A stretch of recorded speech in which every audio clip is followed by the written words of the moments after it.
internauta do Opção para a Vida, que bom nos reencontrarmos nessa manhã de quarta-feira, hoje é dia 30 de novembro, dia da reforma agrária. E nós temos visto durante o mandato do atual presidente Jair Messias Bolsonaro quantos títulos de terra foram dados para muitos agricultores que não tinham terra para cultivar e são tão pouco, tinham uma morada onde eles poderiam estar trabalhando, cultivando a terra. Diferente dos ex-presidentes passados, quantas terras foram invadidas por aqueles que estavam inclusive tomando à força a propriedade de pessoas e trabalhadores que estavam também cultivando a sua terra e eles alegavam que eram terras estavam improdutivas porque não estavam sendo cultivadas. Isso para se desculparem de usurpar o roubo e tomar posse de terras de forma ilegal. E nós precisamos de orar para que isso não volte a se repetir. Estamos vendo quanta coisa está convergindo, caminhando para que essas coisas voltem a acontecer e nós não queremos isso para o nosso país. Não queremos que esses atos de violência, de fraude, de roubo, de tomar posse de forma indevida de terras alheias sejam pretextos para aqueles que querem realmente trazer transtorno para toda a nossa nação. Por isso, precisamos de continuar orando pelo Brasil para que Deus não permita que aquilo que no passado foi praticado volte a trazer tantas dificuldades para o futuro desta nação. Por isso, eu convido você a continuar orando, jejuando e clamando por nossa nação brasileira, para que haja paz. E somente Jesus é quem pode trazer e promover a paz a essa nação e a todos os homens. Lembra-se quando Jesus nasceu, o que é que os anjos proclamaram lá nos céus de Belém? Glória a Deus nas alturas e paz na terra entre os homens a quem Deus quer bem. Então precisamos de ter paz e muita paz em meio a toda essa situação em que o país se encontra. Por isso, oremos nesse momento. Pai, queremos nesse instante te apresentar mais uma vez a nossa pátria, para que, ó Senhor, o Senhor possa guardar o nosso país, a nossa nação do comunismo, Senhor, que está querendo implantar esse regime que vai trazer tantas dificuldades, tantos transtornos às famílias. E, ó Deus, a própria igreja que está também, Senhor, ameaçada de não termos a liberdade de falar a verdade. Por isso eu te peço em nome de Jesus, guarda, livre e protege esta nação do comunismo. É o que eu te oro e te peço mais uma vez, agradecido em nome de Jesus. Amém. Dentro de instantes estaremos ouvindo o reverendo Ismael Onilo, presidente da Aliança, que foi um dos oradores pela ocasião do 51º aniversário da Igreja do Calvário e 42º aniversário do Conjunto Coral Sarah Callen. Também você ainda ouvirá ao término deste programa o Conjunto Coral Sarah Callen louvando a Deus. Quero lembrar a todos os nossos amigos que estamos nos aproximando do musical natalino, que será celebrado em nossa igreja, já faz parte do calendário turístico da cidade, onde estaremos apresentando um belíssimo musical natalino, como tudo aconteceu no Natal, o primeiro Natal, como tudo aconteceu. Você não pode perder, você pode já lembrar, colocar em sua agenda, dia 25 de dezembro, um belíssimo musical que será apresentado em nossa igreja. Sem perda de tempo, quero deixá-los com o pastor Ismael Onilo.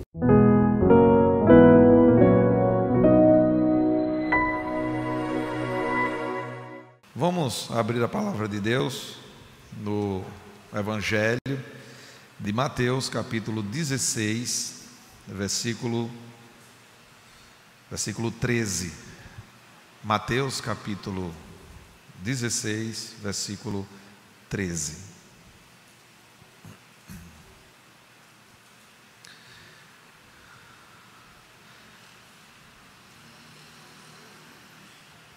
Assim diz a palavra do Senhor. Indo Jesus para os lados de Cesareia de Filipe, perguntou a seus discípulos: quem diz o povo ser o Filho do Homem? E eles responderam: uns dizem João Batista, outros Elias, outros Jeremias ou alguns dos profetas. Mas vós, continuou ele, quem dizeis que eu sou? Respondendo Simão Pedro disse: tu és o Cristo, o Filho do Deus vivo. Então Jesus lhe afirmou: bem-aventurado és, Simão Bar-Jonas, porque não foi carne e sangue que te revelaram, mas meu Pai que está nos céus. Também eu te digo que tu és Pedro, e sobre esta pedra edificarei a minha igreja, e as portas do inferno não prevalecerão contra ela. Dar-te-ei as chaves do reino dos céus. O que ligares na terra terá sido ligado nos céus, o que desligares na terra terá sido desligado nos céus. Então advertiu os discípulos de que a ninguém dissessem ser ele o Cristo. Desde esse tempo, começou Jesus Cristo a mostrar aos seus discípulos que lhes era necessário seguir para Jerusalém e sofrer muitas coisas dos anciãos, dos principais sacerdotes e dos escribas, ser morto e ressuscitado no terceiro dia. E Pedro, chamando-o à parte, começou a reprová-lo, dizendo: tem compaixão de ti, Senhor, isso de modo algum te acontecerá. Mas Jesus, voltando-se, disse a Pedro: arreda, Satanás, tu és para mim pedra de tropeço, porque não cogitas das coisas de Deus, e sim das dos homens. Então lhes disse Jesus a seus discípulos: se alguém quer vir após mim, a si mesmo se negue, tome a sua cruz e siga-me. Porquanto quem quiser salvar a sua vida, perdê-la-á, e quem perder a vida por minha causa, achá-la-á. Pois que aproveitará o homem se ganhar o mundo inteiro e perder a sua alma? O que dará o homem em troca de sua alma? Porque o Filho do Homem há de vir na glória de seu Pai com seus anjos, e então retribuirá a cada um conforme suas obras. Em verdade vos digo que alguns dos que aqui estão, de maneira nenhuma passarão pela morte, até que vejam vir o Filho do Homem no seu reino. Nosso Pai, aplica a Tua palavra, Senhor, em nosso coração, em nome de Jesus, amém. Meus irmãos, na nossa vida acontecem muitas coisas e às vezes nós não temos coragem de dizer, mas temos vontade de dizer: Deus, eu não concordo com os teus planos, eu não concordo com o que o Senhor está fazendo, eu não concordo com essa frustração, não concordo pelo Senhor ter levado meu filho, não concordo, Senhor, de ter perdido minha empresa, não concordo por estar desempregado, eu não concordo com aquilo que o Senhor está fazendo, porque isso não tem lógica, isso não tem sentido, não tem por que o Senhor ter que fazer isso, o Senhor poderia fazer de uma outra forma. Por que o Senhor está fazendo isso? Nós temos uma inquietação muitas vezes para descobrir determinadas coisas que estão por trás dos muros. E existem coisas que Deus revela, mas tem coisas que Deus oculta. E essas coisas que são ocultas, nós não temos condições absolutamente de poder desvendá-las, porque elas pertencem a Deus. Mas existe uma outra questão. Existem coisas que Deus revela, mas nós estamos tão obstinados, nós estamos tão determinados que aquilo que Deus tem que fazer é isso, que quando Deus diz não, quando Deus frustra, quando Deus corta, quando Deus se põe como uma barreira, nós não entendemos. Como pode? Eu me planejei, eu orei, eu falei com o Senhor. Não há sentido para que o Senhor não tenha feito exatamente como era exatamente por esse caminho que tinha que acontecer. A frustração traz para a gente esse dilema. Se Deus não me mostrou, se Deus não me revelou, eu digo, eu não concordo. Mas às vezes Ele fala, e fala de forma muito clara, mas nós estamos tão cegos, estamos tão surdos, estamos tão apaixonados, que não conseguimos perceber que estamos no caminho errado. O texto que nós acabamos de ler fala sobre um contato que Jesus teve com os seus discípulos, em que qualquer um de nós faz. Nós queremos saber sobre o que as pessoas pensam a nosso respeito. E Jesus fez aquilo que você em ocasiões faz.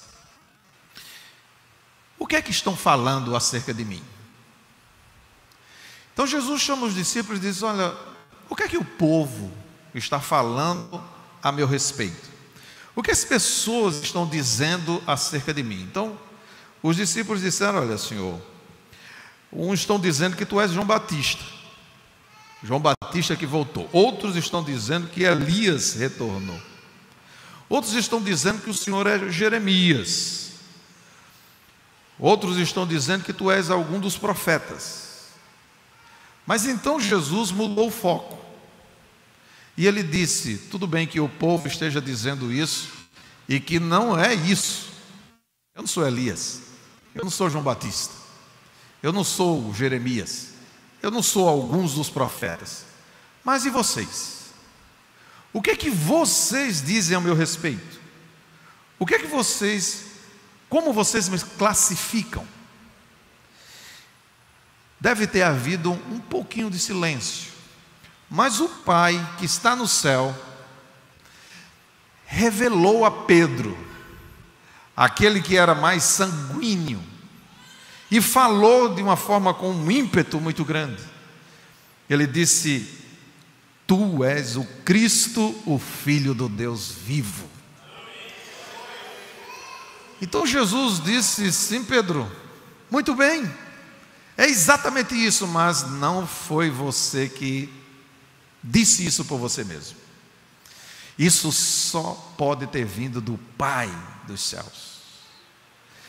Então, Jesus começa a instruir aos discípulos acerca do que aquilo significava. Essa sua declaração é uma declaração firme, é uma rocha. E é sobre essa rocha que eu vou edificar a minha igreja. E essa igreja terá autoridade, porque essa igreja terá as chaves dos céus. Ela pode abrir a porta e ela pode fechar a porta. Essa igreja tem autoridade para ligar no céu e ela tem autoridade para desligar na terra.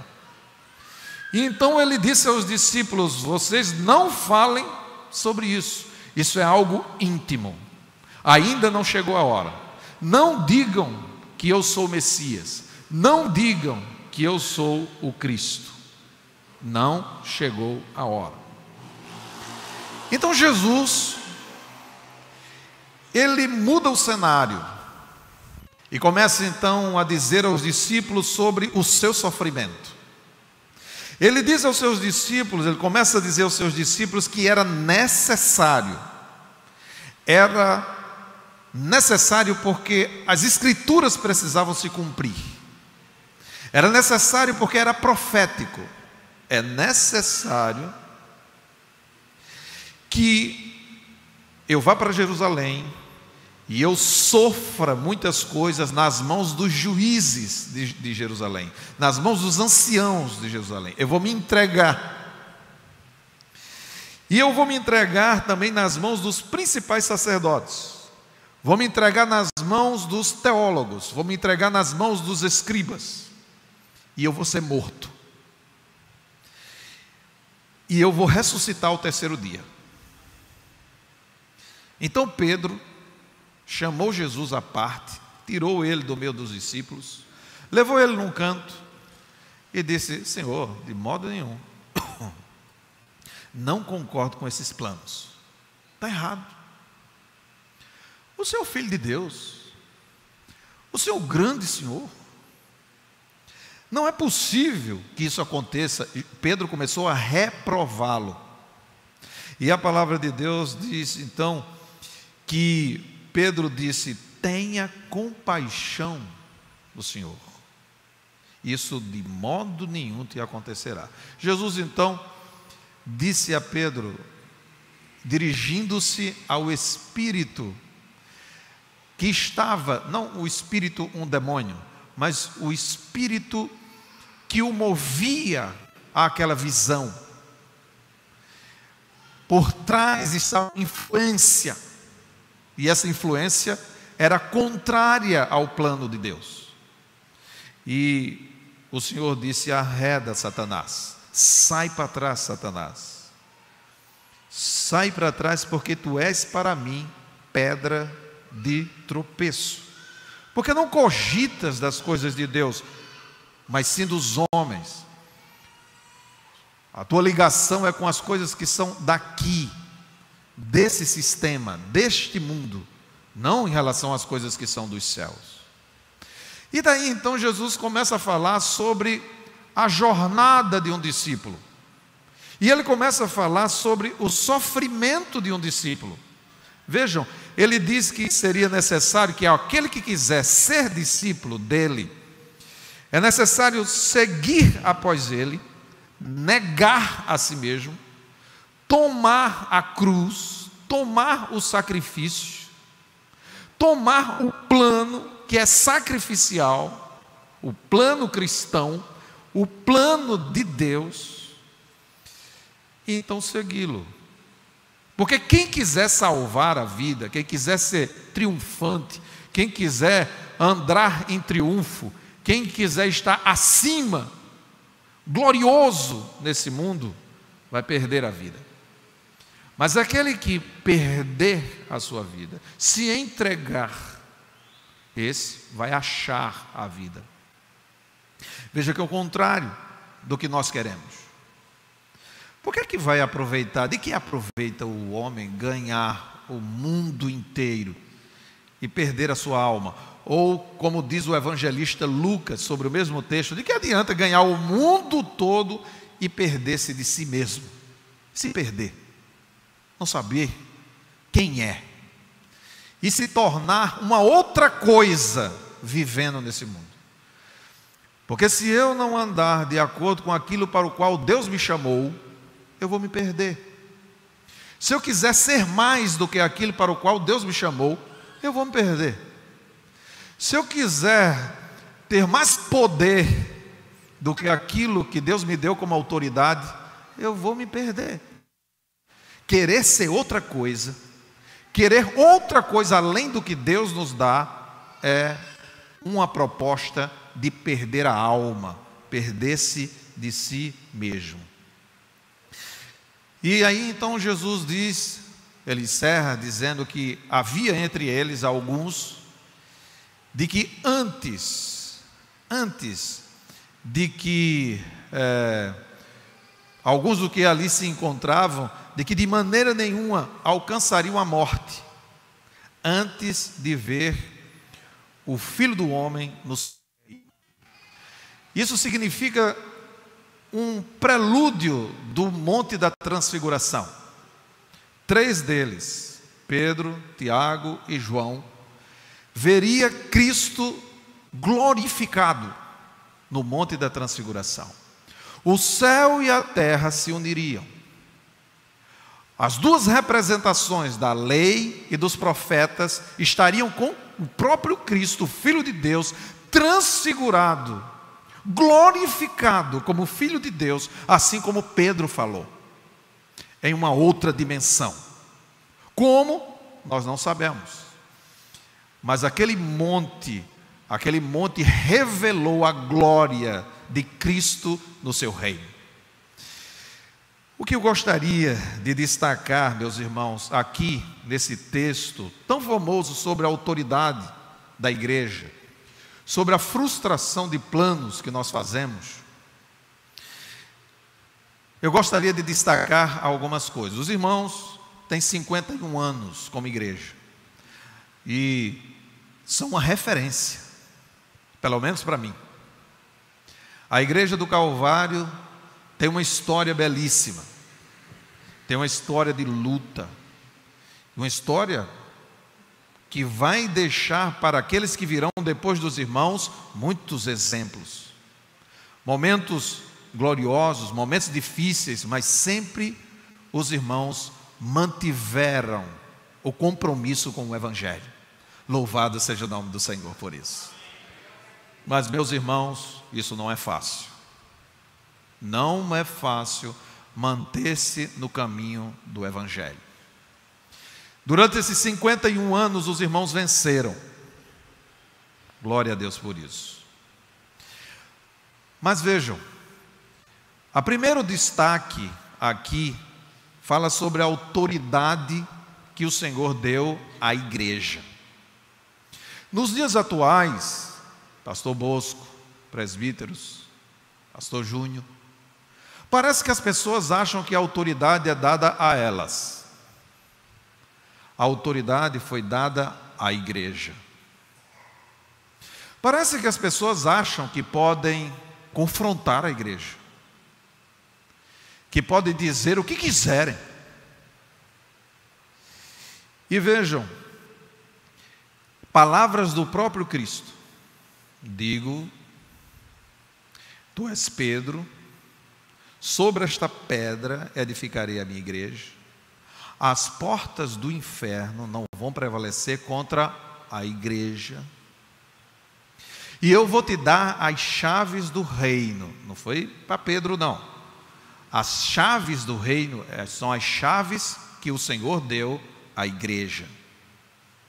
O que a igreja ligar na terra é ligado no céu.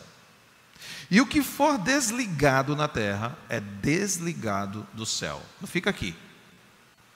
Mateus capítulo 18, versículo 18. Em verdade eu vos digo, tudo que ligardes na terra vai ser ligado no céu, e tudo que desligardes na terra terá sido desligado no céu. E ainda vos digo mais, se 2 de vós na terra concordarem em pedir acerca de qualquer questão, isso lhe será feito por meu Pai que está nos céus. A autoridade de 2 ou 3, a igreja. João capítulo 20, versículo 22.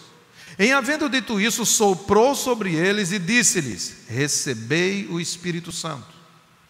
Se perdoardes os pecados de alguém, serão perdoados. Se retiverdes, serão retidos.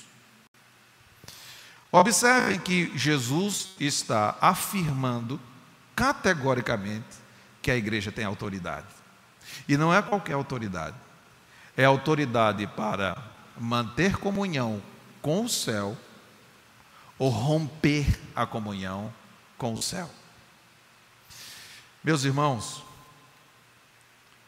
ultimamente nós temos visto que a igreja, as igrejas, elas têm perdido a noção da autoridade que têm. E os irmãos, os membros das igrejas, têm perdido a autoridade, têm perdido a noção da autoridade da igreja a quem pertencem. Mas vejam, eu estou falando da verdadeira igreja. Eu não estou falando de qualquer reunião de pessoas que dizem ser igreja, estou falando da igreja. E a igreja, a verdadeira igreja de Cristo, ela tem uma confissão. Qual é a confissão? Tu és o Cristo, o Filho do Deus vivo. Parece que isso é uma coisa normal e toda a igreja acredita nisso. Não acredita. Nem toda igreja põe Cristo como centro da adoração. Nem toda igreja se submete à palavra de Deus como única regra de fé e prática. Nem toda igreja considera que o único Senhor e o único a ser seguido e o único a quem nós nos ajoelhamos é Jesus Cristo, Filho de Deus. Nem toda igreja. Nem toda igreja não se desvia nem para a direita nem para a esquerda. Pode dar no que der. O meu caminho é o caminho apertado e eu sigo o único Senhor e Ele se chama Jesus Cristo. Para fazer isso, precisa ter peito. Porque não faltarão propostas para se desviar desse alvo. Algumas igrejas não adoram Jesus Cristo. Adoram o poder. Elas não querem Jesus. Elas querem ser poderosas. Nem toda igreja está disposta ao martírio, ao sofrimento. Elas não querem ser perseguidas. Elas estão dispostas a perseguir. E isso não é a característica da verdadeira igreja. Quando estamos falando de igreja que está submetida ao Cristo, o Filho do Deus vivo, estamos falando de uma subordinação a tudo que Ele disser. E nem todo mundo está disposto a ser mártir, a ser testemunha. A testemunha do poder que vem sobre aquele que recebe o Espírito Santo é ser mártir, é sofrer. Amanhã você está convidado a continuar conosco para ouvir a conclusão desta mensagem.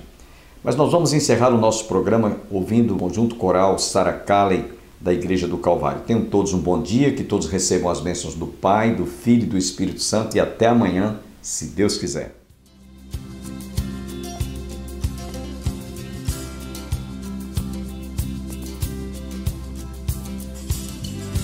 João viu o trono, morada de Deus, santa cidade, Jerusalém, sua luz brilhava como um cristal, tanta beleza é sem igual. Ao redor do trono existe um rio, a árvore da vida, sim, ele viu.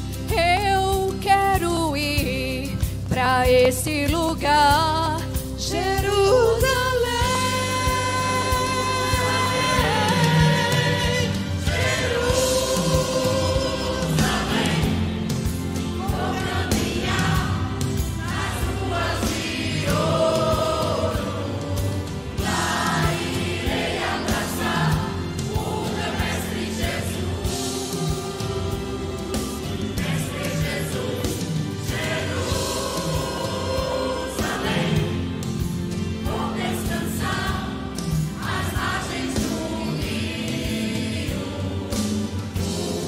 Cidade de luz, cidade de luz.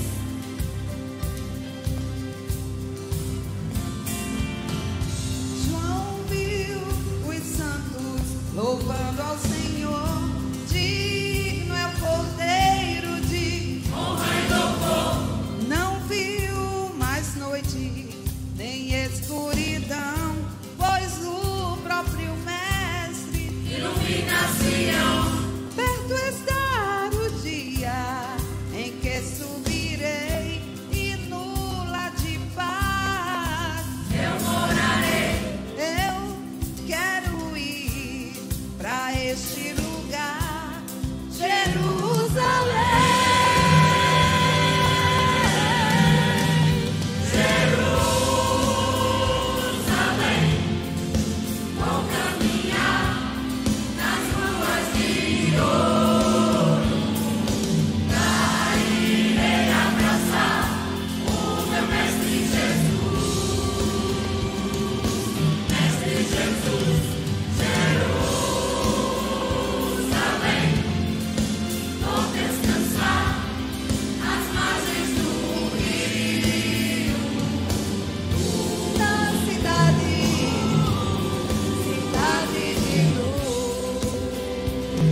aleluia.